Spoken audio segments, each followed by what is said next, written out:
Que essas energias curadoras cheguem a cada um de nós que se encontra aqui, aos filhos ausentes, aos nossos familiares, não? E aos filhos desencarnados. Graças a Deus. Graças a Deus e graças a Deus. Pai nosso que estais no céu e em toda parte, santificado seja teu santo nome. Venha a nós o teu reino. Seja feita a tua vontade, assim na terra como nos círculos espirituais. O pão nosso de cada dia dai-nos hoje, Senhor. Perdoai as nossas dívidas, se nós perdoarmos aos nossos devedores. Não nos deixeis cair em tentações, mas livra-nos do mal, porque só em ti vive a luz eterna, a luz do reino, da glória e poder, por todos os séculos sem fim. Graças a Deus. Graças a Deus, né? A leitura do Evangelho vai ser da mentora Helena. Graças a Deus.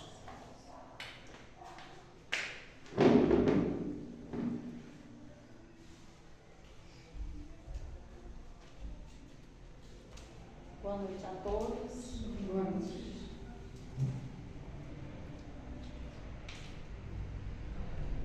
Necessidade da caridade segundo São Paulo. Ainda quando eu falasse todas as línguas dos homens e a língua dos próprios anjos, se eu não tiver caridade, serei como bronze que soa e um símbolo que retira. Ainda quando tivesse o dom de profecias, que penetrasse todos os mistérios e tivesse perfeita ciência de todas as coisas, ainda quando tivesse toda a fé possível, até ao ponto de transportar montanhas, se não tiver caridade, nada sou. E quando houvesse distribuído os meus bens para alimentar os pobres, e houvesse entregado meu corpo para ser queimado, se não tivesse caridade, tudo isso de nada me serviria. A caridade é paciente, é branda e benfazeja. A caridade não é invejosa, não é temerária, nem precipitada, não se enche de orgulho, não é desdenhosa, não cuida de seus interesses, não se agasta nem se azeda com coisa alguma, não suspeita mal, não se rejubila com as injustiças, mas se rejubila com a verdade. Tudo suporta, tudo crê, tudo espera, tudo sofre. Agora, essas três virtudes, a fé, a esperança e a caridade, permanecem, mas dentre elas, a mais excelente é a caridade.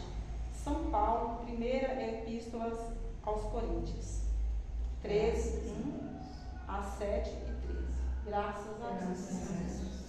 Então, esse texto hoje, né, vem nos falar da caridade, né? Então, fala que a gente pode ter todos os outros dons, né? Saber falar a língua dos anjos, né? Se a gente não tiver caridade, nada adianta. Então, essa caridade que nos chama a atenção é o amor, né? O amor por nós, o amor pelo próximo, né? E esses dias eu até me perguntar, assim, peguei me perguntando, mas o que é essa caridade, né? A gente fala tanto em caridade, mas o que é caridade? É a paciência também, a caridade, né? Saber esperar tudo, né? Então, não se engrandecer diante dos nossos feitos, né? Algo que você fez, a caridade, a gente não querer nada em troca, né? Então, essa é a caridade. Então, diante de todas as virtudes, né? A caridade, ela vai permanecer, é o que nos vai nos levar depois, né, dessa passagem que a gente fizer, a caridade nós vamos ter esse troféu que nós vamos levar conosco, graças a Deus. Graças a Deus.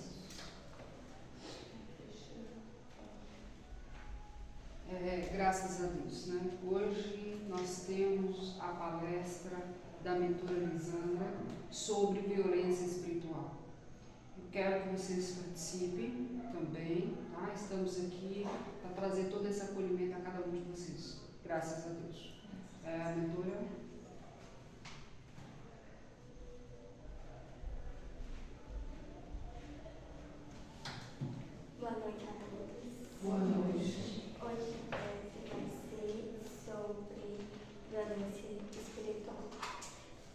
estar trazendo um pouco sobre violência familiar também.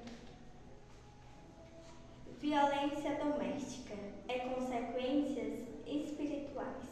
Infelizmente, a violência doméstica é real em muitos lares e é um dever de todos nós combater este problema tão sério, explícita ou velada.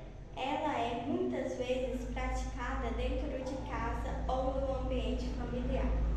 Um fator importante a considerar é que a violência doméstica acontece de diversas formas. Quando as pessoas lembram da Lei Maria da Penha, sempre se ouve falar da agressão física, mas existem outros casos também, como a psicológica. Ela ocorre quando o marido, por exemplo, chega em casa e diz para a esposa: "Ah, você está gorda, você é um nada, é um lixo", entre outros. A religião de Deus, do Cristo e do Espírito Santo nos ensina que jamais devemos praticar ou nos submeter a qualquer tipo de agressão, independente da forma. A violência não é e nunca será a maneira correta de se resolver os problemas. Ao contrário, agrava-os mais. Afinal, além das consequências materiais da violência, os prejuízos no hábito espiritual também são igualmente graves. Graças a Deus. Aqui quer começar com a violência familiar, né? Que é a violência é uma doença da alma. É ali quando está com um problema, como diz, quando o obsessor chega perto da pessoa, né? Tem um ali para, como diz a palavra, fugir aqui. O obsessor chega para causar uma desavença com o outro. E é aí que vem surgindo a violência, né? Aí é que vem tratada doméstica. E falam aqui também que, independente da religião, que nós não devemos resolver os nossos problemas com violência. Que mesmo que esteja ali um obsessor, um mau espírito perto, soprando para que fazemos coisa errada, para que agimos de forma bruta com o outro, para a gente lembrar sempre do Criador, do amor dele com a gente, né? Graças a Deus. A palavra violência tem raiz latina. Para expressar a desrespeitosa utilização da força em detrimento dos direitos do cidadão, posteriormente, quase 300 anos depois, passou a significar qualquer tipo de abuso excessivo arbitrariamente contra outra, impondo-lhe a vontade, desconsiderando-lhe os valores e usando a força para submetê-lo cruelmente. O professor Torres Pastorino, espírita, faz esta reflexão contida em seu livro Impermanência e Imortalidade, Psicografia de Divaldo Franco. A violência está onde estão as expressões dos ciúmes, revolta, paixões, roubos, vinganças, imposições e justiças com as próprias mãos e outros comportamentos de infelizes consecuções. Ou seja, ela permeia e coroa o mal. Aquele que dela se utiliza fazendo mal sua anteproposta ao bem. O bem é tudo o que está de acordo com a lei de Deus, e o mal é tudo o que dela se afasta. Assim, fazer o bem é se conformar à lei de Deus. Fazer o mal é infringir essa lei. Esta é a resposta à questão 630 de O Livro dos Espíritos, quando Kardec pergunta: como se pode distinguir o bem do mal? Estamos na época das mudanças nesse planeta. Há tanto vaticinadas, tais mudanças irão confortar o homem, justapondo-o à sua imperial condição de filho de Deus. Em projeto cíclico de evolução, houve um tempo em que os grandes impérios, ao subjugarem povos através da espada e da astúcia, utilizava-se da violência como instrumento do medo, e quaisquer rebeliões dos remanescentes assim torturavam, matavam, incendiavam vilas e destruíam monumentos, erguendo em seus lugares os marcos mitológicos das suas ideologias culturais. Como a dizer aos vencidos, agora somos nós e não vocês. Era uma infusão de lágrimas e sangue que entorpecia a razão, plena luz e desabrochava as consciências humanas. Porém, obnubiladas pelas torpezas do ter e do possuir, do apossar-se para manter o ego inferior e a religião. Quantos exemplos de violências nos alegaram alguns dos seus seguidores, mas a religião não é uma ferramenta para nos aproximarmos de Deus. Porque impor ao outro nossa maneira de buscarmos o Criador, cada religião atrai para si os adeptos que melhor se justaponham a ela. Não vale impor ideias religiosas a ninguém. Somos livres e podemos orar onde desejarmos e conversarmos com o nosso Pai maior nos momentos e locais como melhor nos aprouver. Juventude espírita. Graças a Deus. Aqui quer retratar que antes havia assim uma guerra, porque eles queriam impor, como diz, uma violência, né? Como que esse sentimento, essa violência é tão grave, né? Que eles queriam obrigar as pessoas a seguir o mesmo Deus que eles, né?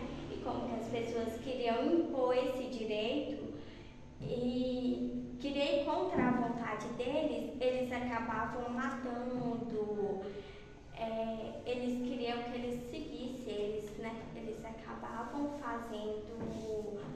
passando, né, até do seu direito ali, para provar que eles estavam certos. Violência, um estado de espírito.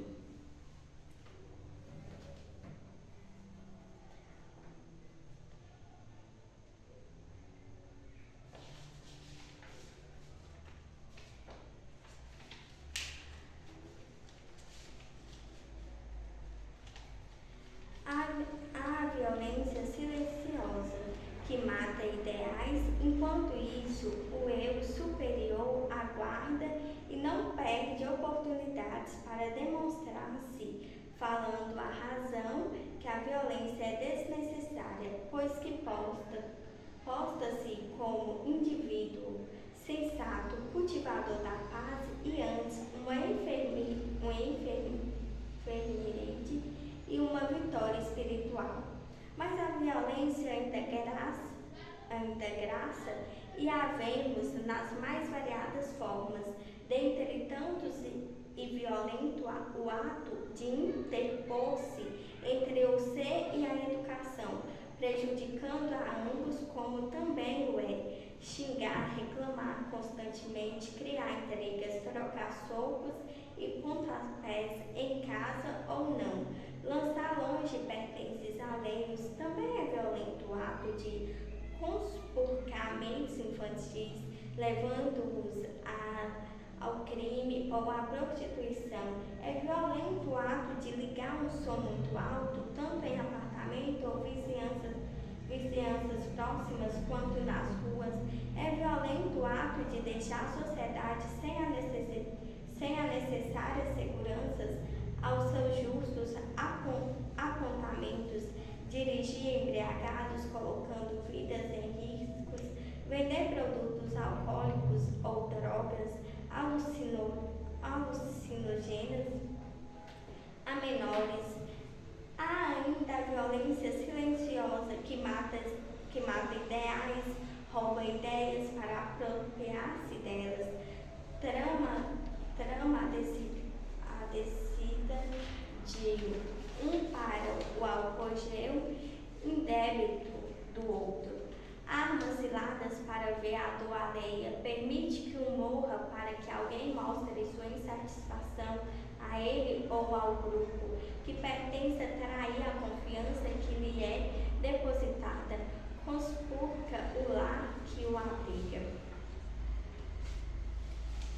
Aqui quer dizer que tem diversas formas de violência, né? Não é só a física ou a verbal. Também tem a violência silenciosa, que é a violência onde comete crimes, comete atos que é fora da lei, como dirigir embriagado. Ali você coloca a sua vida como a do outro em risco, como eles falam, vender drogas ilícitas, né?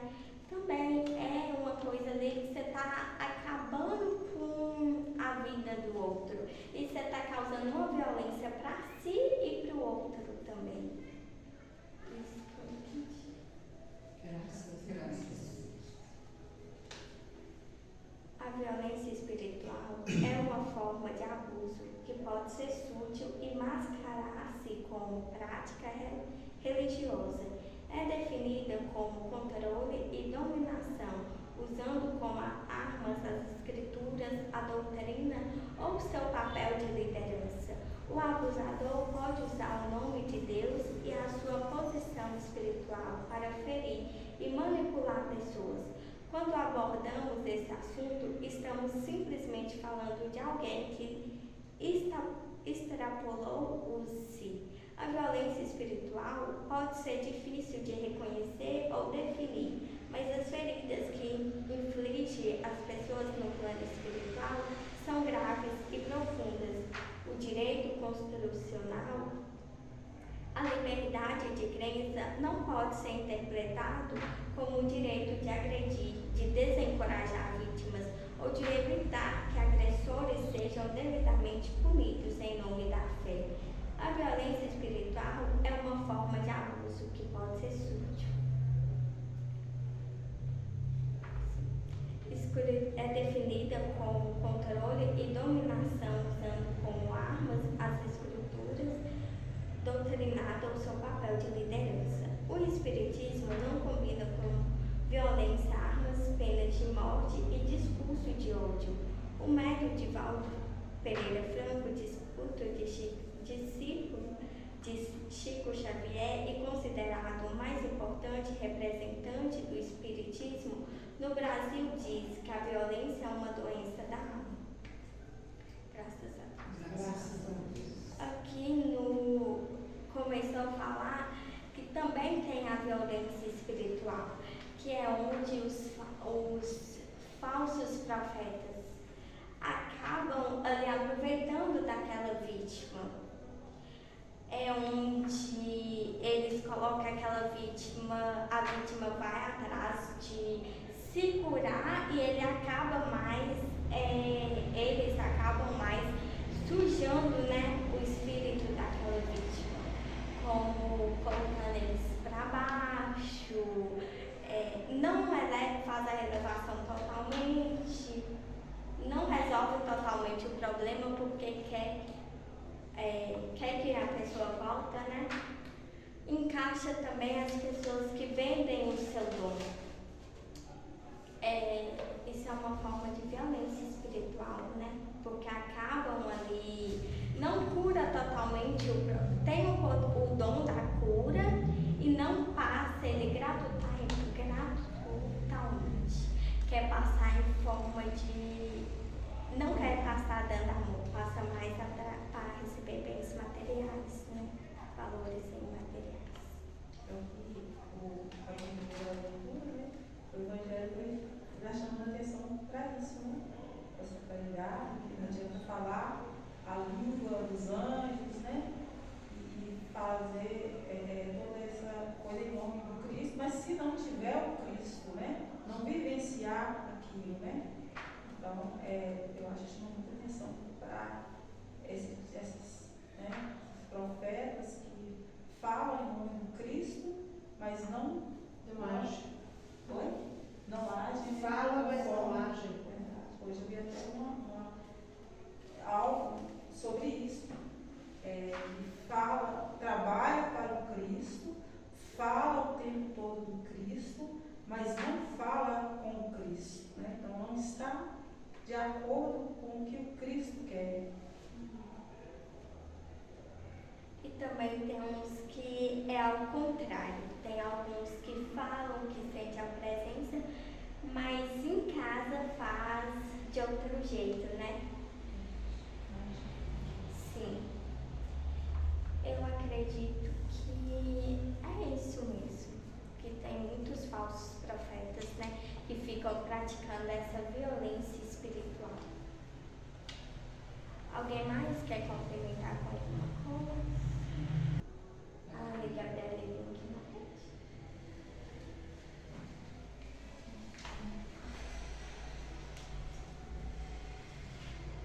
Boa noite a todos. Boa noite. Eu achei interessante essa parte, ressaltar essa parte que você disse dos falsos profetas, né? Que, igual a mentora Helena disse, o Evangelho já veio justamente para trazer essa relação novamente, né, da falsa caridade. De que tem muita gente que tem o dom da cura e até cura, é capaz de curar, mas não cura totalmente, porque tem aquela dependência, né? E gera a dependência do indivíduo. Por quê? De certa forma, o indivíduo, né, a vítima, se sente bem com aquilo ali, embora seja temporário, e tudo que é bom a gente quer manter. Então aí vira um escravo, né? Vai pagando e vai indo. E acredito também que existem várias outras formas de violência espiritual. Por exemplo, o fato de você ter mais afloração, ter uma mediunidade mais avançada e não se aproveitar disso, se aproveitar no sentido bom da coisa, claro, né, de ajudar as pessoas, justamente porque a mediunidade veio para ajudar, mesmo para ajudar tanto os encarnados como os desencarnados também. Tem muita gente que tem mediunidade aflorada, mas para desencarnado. Já tem gente que tem a mediunidade aflorada para encarnado. E tudo bem, ambas as mediunidades são muito importantes. Então também é uma violência espiritual quando você tem esse dom, tem essa capacidade de ajudar, de qual seja a forma, e não o ajuda. Também é uma violência espiritual, porque você está machucando o seu espírito, os seus mentores, tudo aquilo justamente porque essa opção, essa mediunidade é uma escolha que é escolhida antes de vir em terra. Então, é violento você parar para pensar, porque traz transtorno não só nessa vida, mas quando fizer a passagem, que se der conta de, nossa, eu tive a oportunidade, que eu escolhi e não fiz, vai trazer sofrimento, né? Acho que é mais isso que eu tenho a dizer, né? A mentora, se quiser pegar a finalização. Graças a Deus.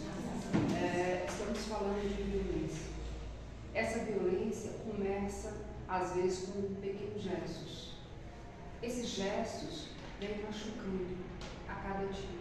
E, às vezes, a pessoa que recebe esse tipo de violência nem percebe a grandiosidade que é no decorrer dos tempos. Por exemplo, estamos falando da violência em casa. Quem nos violenta são os mais próximos, são os queridos, não é assim? A maior violência vem dentro do lar. É quem nós confiamos, é quem nós damos amor, né? Que vem às vezes com essa arma nos trazendo esse desconforto.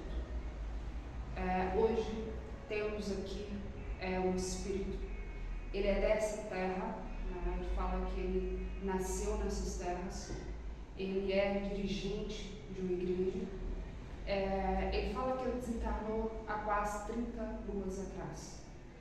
Ele traz um depoimento justamente para nos orientar sobre essa violência. Ele fala que muitos conheciam ele como um homem bom, um homem de Deus, um homem do Cristo. Ele trazia todos esses ensinamentos à comunidade, mas em casa ele era um horror. Todos tinham muito medo dele, principalmente a sua companheira. Ele fala que ele usava todo tipo de violência contra ela, porque ela tinha medo de falar o que ela sentia. Ela tinha vergonha de procurar. Isso é ele que está me passando. Olha que tristeza tudo isso. Não é um mentor, que eu falo assim, através do outro, não. É o mentor dele que vem trazendo todo esse esclarecimento. Olha como é triste tudo isso. Ele fala que seus filhos sofreram essa violência. Ninguém podia falar não. Todos aceitaram. Porque a população via ele como um homem bom, um homem exemplar. E ninguém ia acreditar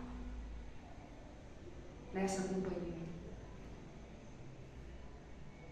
E ela sentia envergonhada de toda essa situação, de colocar claro o que ela sentia em casa. E ela diz, igual ela conversava com ele, que não aguentava mais. Mas ele colocava regras, que ela não podia abandonar. E ela sofria calada. Porque muitas vezes ela chorava, pensava em desistir de tudo isso, mas ele obrigava ela a continuar fazendo as suas tarefas diárias, cuidar das crianças. E as crianças presenciaram todo esse ato de violência. Graças a Deus. Quando a gente nos diz isso, muitos lares têm essa chefia que traz essa dor a esses filhos. E muitas vezes elas não têm força de pedir ajuda. Porque, como ele disse, é um homem de bem para a comunidade. Mas em casa era um monstro. Quando chegava, trazia medo a todos. Olha que triste tudo isso. Que tristeza. E ela fala que os primeiros atos desse homem em casa, que na verdade aí é um casal já desencarnado, né? É dessas terras, mas olha para você ver, é um grande ensinamento que traz a nós.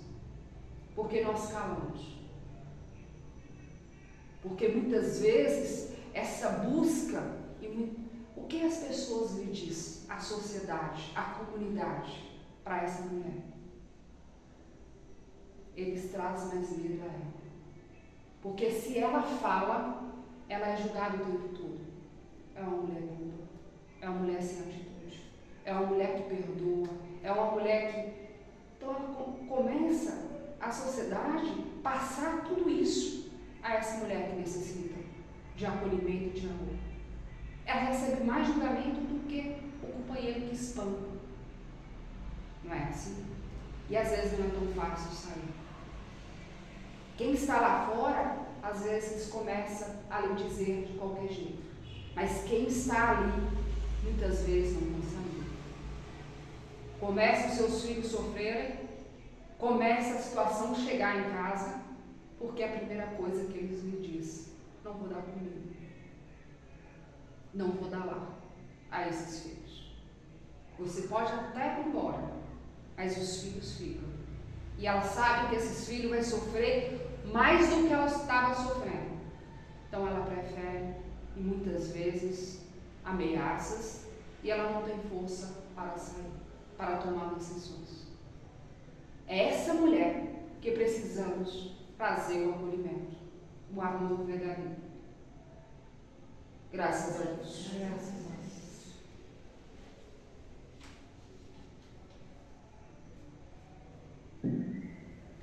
Graças a Deus, vamos, neste momento, vamos elevar nossos pensamentos ao Criador, aos mentores de luz.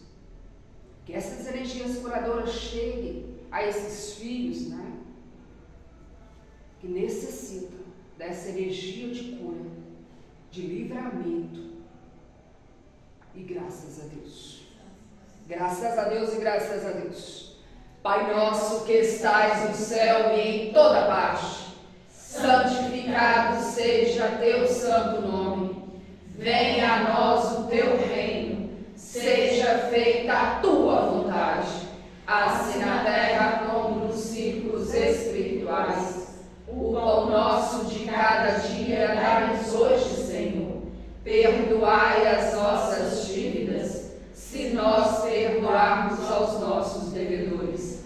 Não nos deixeis cair em tentações, mas livra-nos do mal, porque só em ti vive a luz eterna, a luz do reino da glória e do poder, por todos os séculos sem fim.